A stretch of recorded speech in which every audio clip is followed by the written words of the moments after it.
कार्यक्रम में भाग ले रहे कैबिनेट में मेरे सहयोगी अनुराग ठाकुर, सभी राज्यों के यूथ अफेयर्स एवं स्पोर्ट्स मिनिस्टर्स, अन्य महानुभाव, देवी और सज्जनों, मुझे खुशी है कि इस साल देश के स्पोर्ट्स मिनिस्टर्स की ये कॉन्फ्रेंस, ये चिंतन शिविर मणिपुर की धरती पर हो रहा है।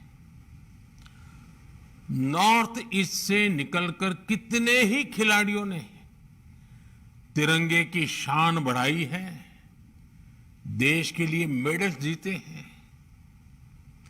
देश की खेल परंपरा को आगे बढ़ाने में पूर्वोत्तर और मणिपुर का महत्वपूर्ण योगदान रहा है।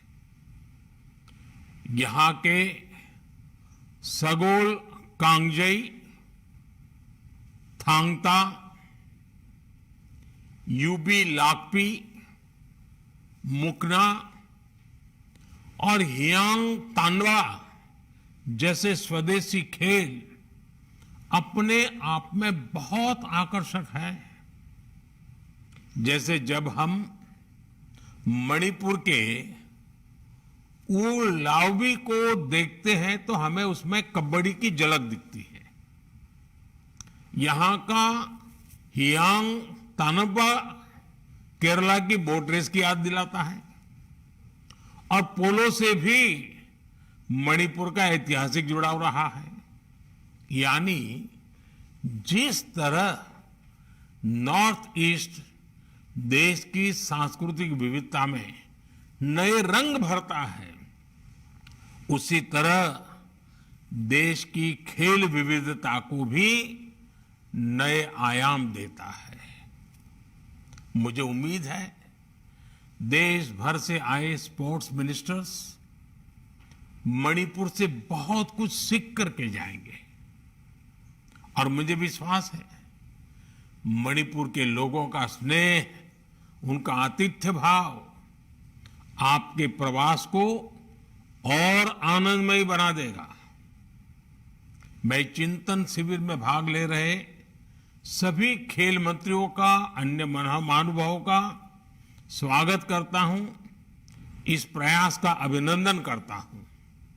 साथियों, कोई भी चिंतन शिविर चिंतन से शुरू होता है, मनन के साथ आगे बढ़ता है और क्रियान्वयन पर पूरा होता है। यानी first comes reflection, then realization and then implementation and action.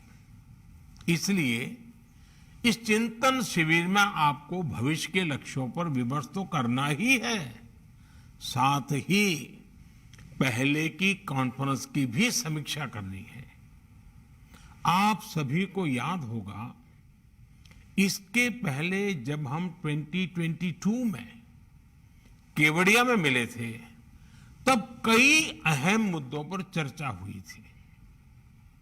हमने भविष्य को ध्यान में रखकर रोड मैप बनाने और खेलों की बेहतरी के लिए इकोसिस्टम तैयार करने पर सहमति जताई थी। हमने स्पोर्ट्स सेक्टर में केंद्र सरकार और राज्यों के बीच पार्टिसिपेशन बढ़ाने की बात कही थी। अब इम्फाल में आप सभी ये जरूर देखें कि उस दिशा में हम कितना आगे बढ़े हैं। और मैं आपको ये भी कहूंगा कि ये समीक्षा पॉलिसी और प्रोग्राम्स के लेवल पर ही नहीं होनी चाहिए, बल्कि ये समीक्षा इंफ्रास्ट्रक्चर डेवलपमेंट पर भी होनी चाहिए और बीते एक वर्ष की खेल उपलब्धियों पर भी होनी चाहिए। साथियों, ये बात सही है कि पिछले एक वर्ष में भारतीय एथलीट्स और खिलाड़ियों ने कई इंटरनेशनल स्पोर्ट्स इवेंट्स में अभूतपूर्व प्रदर्शन किया है। हमें इन उपलब्धियों को सेलिब्रेट करने के लिए साथ ही ये भी सोचना है कि हम अपने खिलाड़ियों की और ज्यादा से ज्यादा मदद कैसे कर सकते हैं। आने वाले समय में squash world cup, hockey Asian champions trophy, Asian youth and junior weightlifting championship, ऐसे आयोजनों में आपके मंत्रालय और आपके विभागों की तैयारियों की परीक्षा होनी है। ठीक है, खिलाड़ी अपनी तैयारी कर रहे हैं, लेकिन अब स्पोर्ट्स टूर्नामेंट्स को लेकर हमारे मंत्रालयों को भी अलग अप्रोच से काम करना होगा। जैसे फुटबॉल और हॉकी जैसे खेलों में मैन टू मैन मार्किंग होती है, वैसे ही आप सभी को मैच टू मैच मार्किंग करनी होगी। हर टूर्नामेंट के लिए अलग रणनीति बनानी होती है। आपको हर टूर्नामेंट के हिसाब से स्पोर्ट्स इंफ्रास्ट्रक्चर, स्पोर्ट्स ट्रेनिंग, उस पर ज्यादा से ज्यादा फोकस करना पड़ेगा।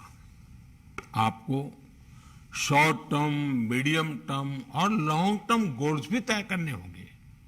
साथियों, खेलों की एक विशेषता और होती है।